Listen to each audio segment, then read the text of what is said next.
Ciao Gianni, Calibers Mod Italy, salut prieteni! Astăzi vreau să vin în fața dumneavoastră cu cel mai tare mod mecanic hibrid realizat 100% din cupru, e un mod de competiție și anume Saiga Black Ego.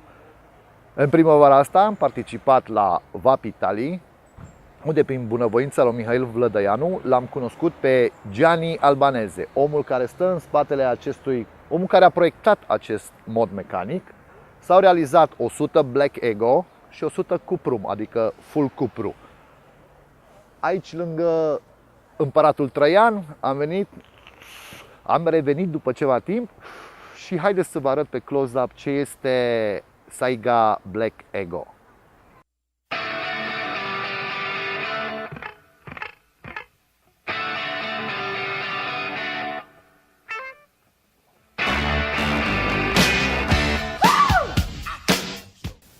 Saiga Black Ego de la Caliber Mods Made in Italy vine în această frumoasă cutie. Este a doua variantă. Vine în această cutie frumoasă, simplă și la obiect. Așa arată logo-ul companiei. Pe spate găsiți social media unde puteți să-i găsiți, să-i contactați. Îi aveți și în descriere. Aici avem un serial, Black Ego, numărul 100. S-au realizat 100 de bucăți vopsite Black, cupru, hibrid și încă 100 au fost făcute sub numele de Cuprum, adică full Cuprum. Înăuntru avem un certificat de autenticitate. Vă spune câteva avertizări în limba italiană. Modul este făcut în Italia. Înăuntru avem, vai de mine, arată exact ca și o armă. Foarte ergonomic. O să las puțin. Iar în pachet mai avem unealtă plus două șuruburi. O să vă arăt în partea a doua close-up-ului, o să vă arăt și o să vă desfac butonul de fire. Ok, așa arată modul. Un design extraordinar. O vopsea aproape de asfalt. Poți să faci pe el cea mai frumoasă vopsea pe care eu am pus mâna. Am ales să am acest mod. Seamănă cu un alt mod celebru care îl aveam pe aici. Are ceva timp, mie mi-a plăcut, și anume Colt 45 Black de la TVL. Ok? Haideți să o luăm din partea de sus. Hibrid, conector hibrid. Deci folosiți un atomizor cu pinul de plus. Vă arăt aici unul. Pinul de plus care să fie ieșit în afară pentru un contact cu bateria, să nu ai probleme cu scurtul. Acesta este linia modului, foarte frumos. Și butonul de fire, cu care o să revin, pe care avem gravat logo companiei, numele modului, Black Ego, plus serialul meu, care l-ați văzut, 100. Deci, ultimul Black Saigo a ajuns în România. Butonul merge impecabil. Nu o să intru în detalii. Și haideți să îl cântărim. Prima dată am aici un cântar. Sper că se vede. Pe care o să punem modul. Este un mod heavy metal, un mod rock. Și aveți în mână și în buzunar 243 de grame, vorbim pentru Europa, la care dacă adaugi o baterie, aici nu punem atomizorul, punem un 18650, aveți 291-290 de grame. Este un mod destul de greu. Am ales să-l folosesc cu acest Rebel, diametru 24, imediat o să îl și măsor, o să încerc să-l măsor, cam așa arată, cu recoil, l-am folosit și cu Apocalypse, inclusiv cu Gun, toate pe 24 și foarte scurt vreau să vă arăt numai puțin, să-i scot baza, becul acestui atomizor, e nou, o să-l pun prima dată pe conectorul hibrid, că mi este mult mai ușor să scot top cap-ul, frumos l-am înfiletat, el se înfiletează, intră aici, nu chiar tot, dacă nu te deranjează că nu ai perpendicular pe acest Rebel, se poate folosi liniștit și cu un Rebel tot de la Green Green și Homeboy, arată impecabil, un negru mat frumos.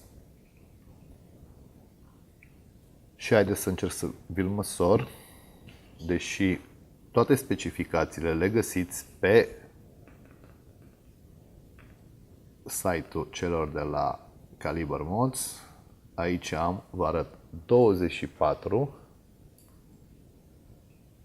îl mai dau așa, în partea de sus e un pic, forma este mai interesantă pentru design, avem un 26 și un pic de milimetri, aici deja crește,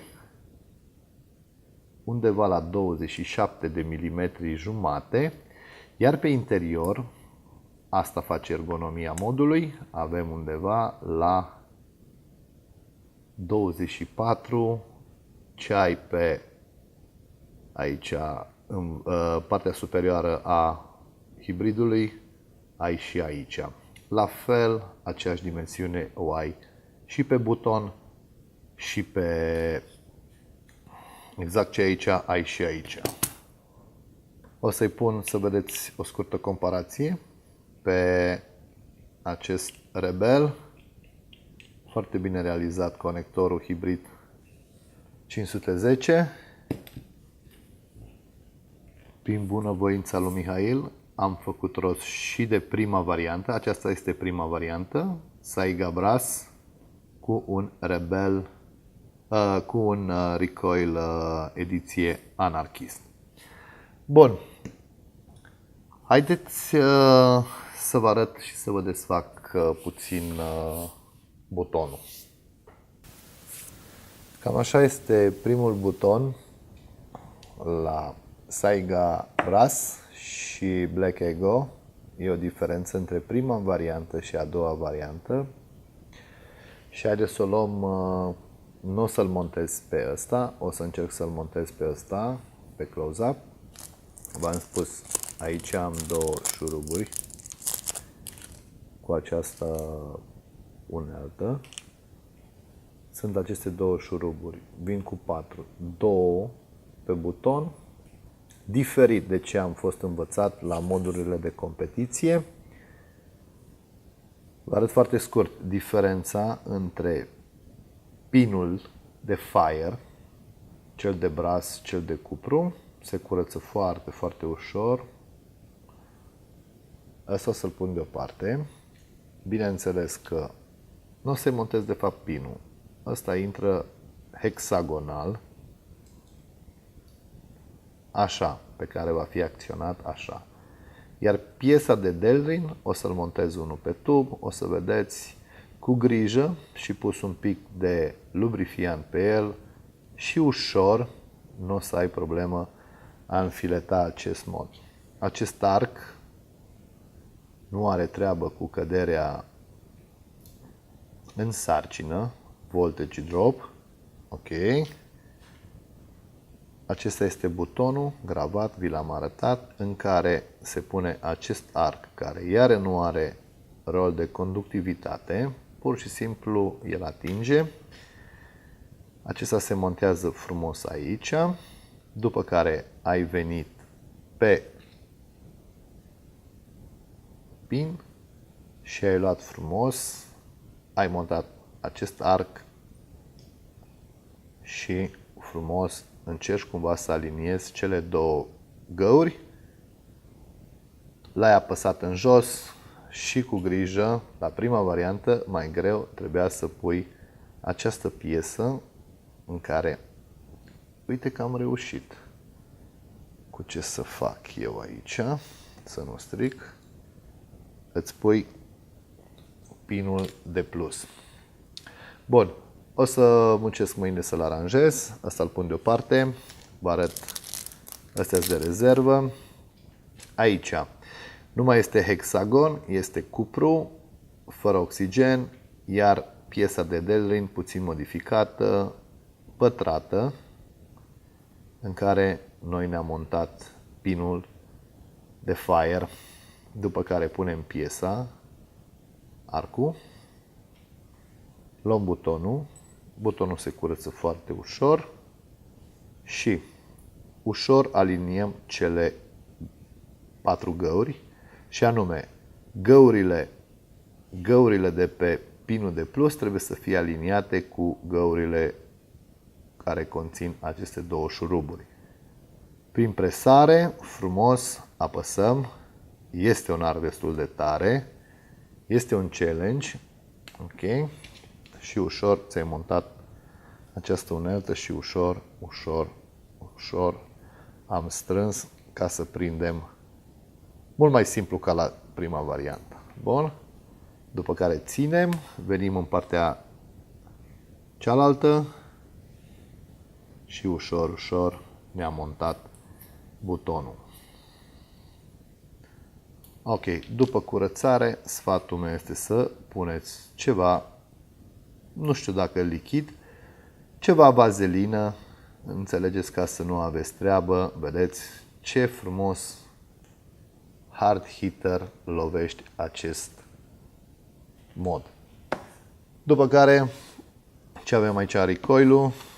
Indiferent cum pui bateria, trebuie să știi ce faci. Nu avem găuri de ventilație, este un mod adresat cunoscătorilor, un mod de competiție, că-i plus, că-i minus, cum vă e mai simplu, frumos, intră. Aici am un VTC5, l-am găsit pe masă cu un wrap transparent, l-am băgat, ușor dăm un pic în spate și ușor venim și ne poziționăm modul. Atât. Ergonomic, frumos. Am luat top cap-ul. Aici am un build mai mic. Este un build de flavor. Un fused Clapton și ușor încercăm să-i dăm fire. Bun. Acesta a fost Saiga Black Ego. Haideți să-l vedem și pe concluzii. Schimbare majoră în stilul meu de vapat, și anume am trecut cam 80% pe Langinhail. Nu neapărat că aceasta este o tendință în vaping-ul din România, vaping-ul din străinătate. Pur și simplu am vrut să experimentez ceva nou, să nu rămân blocat în aceleași rezistențe standard de Cantal. Au apărut lichide noi, care se simt mult mai bine la puteri foarte mari. De aceea, nu neapărat e un tărâm nou sau pur și simplu vin în fața dumneavoastră cu un mod de competiție, un mod mecanic, și anume Saiga Black Ego. L-ați văzut pe close-up, l-ați văzut și cel anterior, diferă puțin la buton. Ele sunt asemănătoare. Ce avem pe ele? Pe ambele am un setup de flavor, Langinhail, da, de flavor, deci nu de cloud chasing. Pe Saiga Black Ego am recoil-ul negru. Azi am mai găsit o sticlă, cel mai bun juice pe bază de măr, deci nu este un măr verde și gata, este făcut de către Homeboys. Apple Pleased, undeva, cred că 1 miligram nicotină. Ce mai am de la Verona, de la Alex Cazacu, de la Homeboys. O să dripuiesc un pic. Și pur și simplu vreau să vă spun câteva concluzii. Îl folosesc cam de o lună. Ameo are serialul 100, este ultimul din seria aceasta de 100 Black Ego.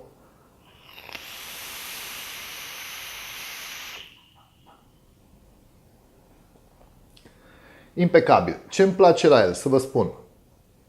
Nu am făcut armata, deci n-am fost în niciun serviciu militar, nu prea am pus în viața mea foarte mult pe arme, dar într-adevăr, forma lui, pur și simplu îl ții așa, îl acționezi cu degetul arătător sau pur și simplu cu două, cum ți-e mai la îndemână, nu e un mod să-l folosești cu degetul mic, pur și simplu stă foarte, foarte bine și este foarte, foarte ergonomic, oriunde îl pui în buzunar. Are un arc foarte tare, ați văzut că v-am arătat și butonul, pur și simplu când îl acționezi, frate, simți cum îți dă toată puterea dintr-o baterie bună.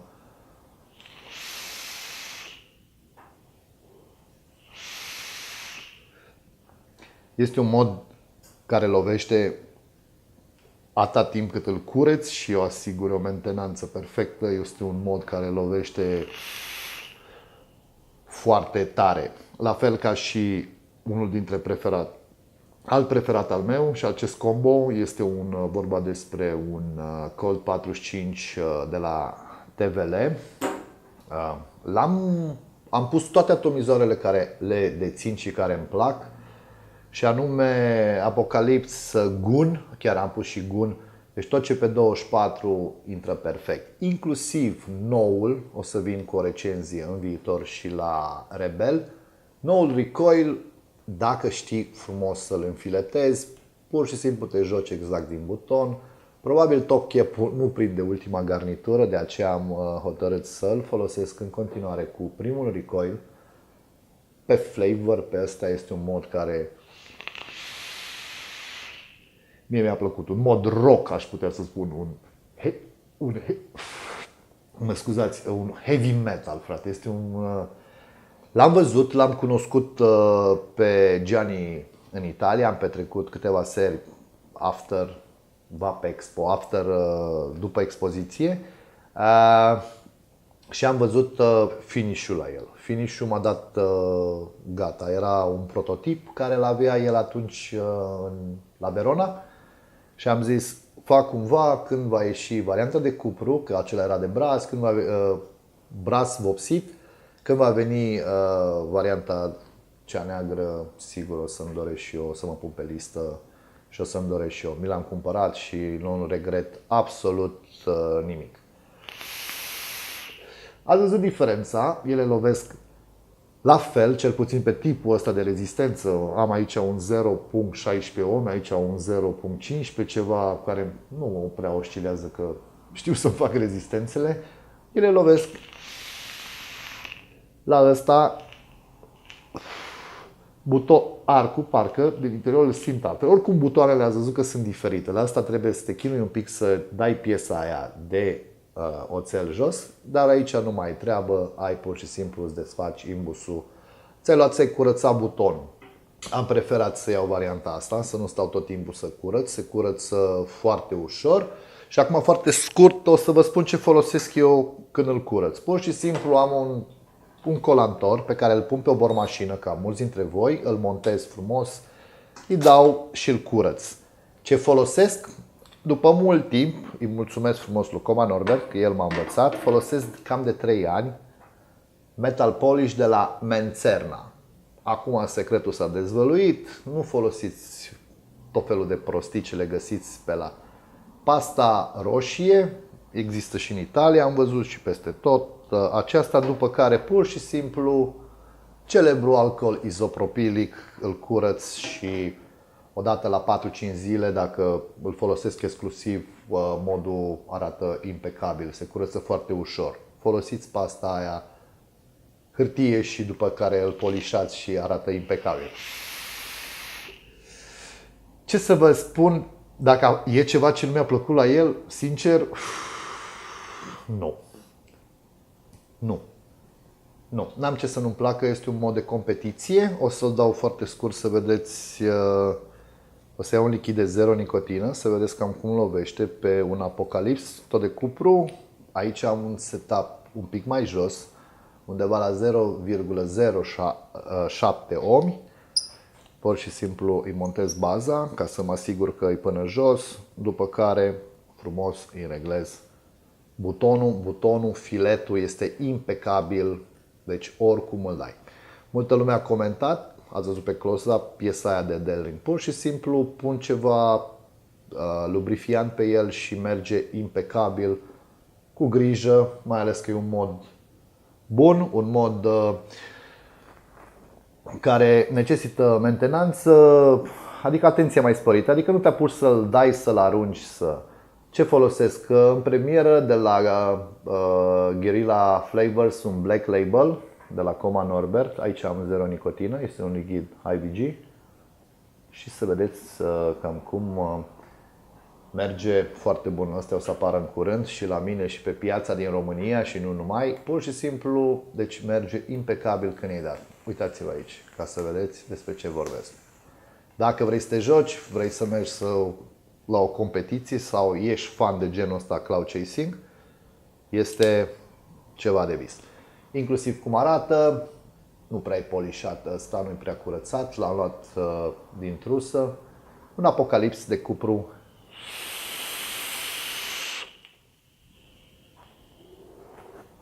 Este și lovește.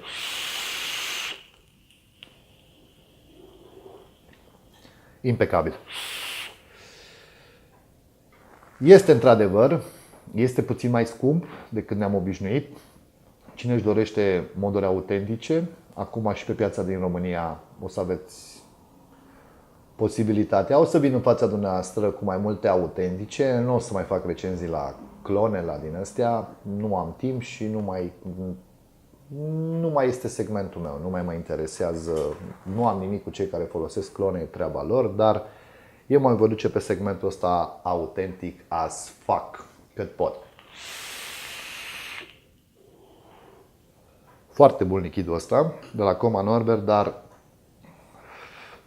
îl prefer. Ăsta este lichidul meu preferat de la Homeboy City. Merge impecabil. Hai să vedem ce bem astăzi. Sărbătorim cu un Primitivo di Manduria. Este un vin roșu din Tocul Italiei, din Toc. E o cizmă din Toc. Vă doresc noroc. E un vin extraordinar de bun și nu este acid. Ok. Cam ați văzut cum lovește impresionant, inclusiv la rezistență joasă și când mergi cu un build de 0,07, grosimea face diferența față de alte, exact ca și la grosimea unui mod de la TVL. Pur și simplu nu ți se încălzește. Poți să tragi 10 pufuri în lanț unul după altul și pur și simplu nu o să simți că ți s-a încălzit foarte tare modul. Este un mod greu, un mod care îți oferă siguranță. Dacă îl apuci bine, n-ai cum să-l scapi. Tot timpul îl simți la tine. Când îl dai la cineva, l-am dat la prieteni, l-am dat la alți vapor care sunt pe alt stil, au zis, băi frate, ăsta este un mod care pur și simplu ții de el, n-ai cum să-l scapi. Sau dacă îl scapi, vezi urmările, dar cel puțin dacă ai scăpat pe pardoseală, pe ceva, mai mergeți în vizită undeva, să nu cumva să le stricați la oameni pardoseala. Felicitări, Gianni, este un mod extraordinar. Mulțumesc lui Vlădăianu, lui Mihail Vlădăianu, pentru că datorită lui am făcut cunoștință cu acest... Sunt foarte multe moduri în Europa, în America, în comunitate. Vorbesc aici strict de mecanice. Sunt o grămadă de moduri. Competiția e mare. Ideea este să nu ai cădere. Deci voltage drop-ul să fie cât de cât minim. Acesta este cum se spune în industrie, un hard hitter care pur și simplu te lovește. Deci pur și simplu când îl ții în mână și știi să-ți faci un build ca lumea și știi siguranța bateriilor, știi legea lui om, știi siguranță, pur și simplu orice ai construit, orice lichid pui în el, îți dă rezultatul. Nu am avut un misfire, n-am avut, băi stai că nu știu ce, este simplu de curățat, este tot ce trebuie, este Saigo Saiga Black Ego. Este un mod care vine din Italia, un mod heavy duty. Știu că la mod acum sunt tot felul de scoancăre, toată lumea este pe scoancăre sub bomb, cu argint în ele, cu astea. Piața ne oferă o grămadă de alternative. Eu încă prefer tuburile, deși am câteva, chiar și din Italia, de acolo am plecat cu un squanker. E vorba de un Puma. Prefer totuși modurile când ies, când stau, când mă duc cu prietenii sau pur și simplu ies și mă plimb, că nu o să fac Langing Hill și cloud chasing într-un bar sau undeva, că nu e frumos. Când sunt acompaniat de alți prieteni vapor, ăsta este modul meu de suflet. De aceea m-am dat peste cap cu ajutorul lui Vlădăianu, am făcut rost și de Saiga Brass, pe care am un recoil de la Brass, ediția de Brass, de la Anarchist, este un combo perfect. 004 a ajuns la mine în România, dețin 2 Saigar. Ambele le-am cumpărat și sunt mândru că fiecare euro care am băgat în aceste moduri, pentru că sunt stilul meu, nu-mi pare rău. Aceasta a fost Saiga, zbora ușor, ușor, așa mai ca bătrânei, încerc să revin și o să vin în fața dumneavoastră cu o grămadă de moduri autentice, o să încerc să vin cu, nu o să mai beau bere și alte chestii, o să beau câte un vin bun. O să încerc așa ca vârsta a treia, glumesc, să vin în fața dumneavoastră cu tot felul de dispozitive. Mai rărus că e mai drăguț și vă mulțumesc frumos că m-ați urmărit și pe curând, Vapon, autentic as fuck.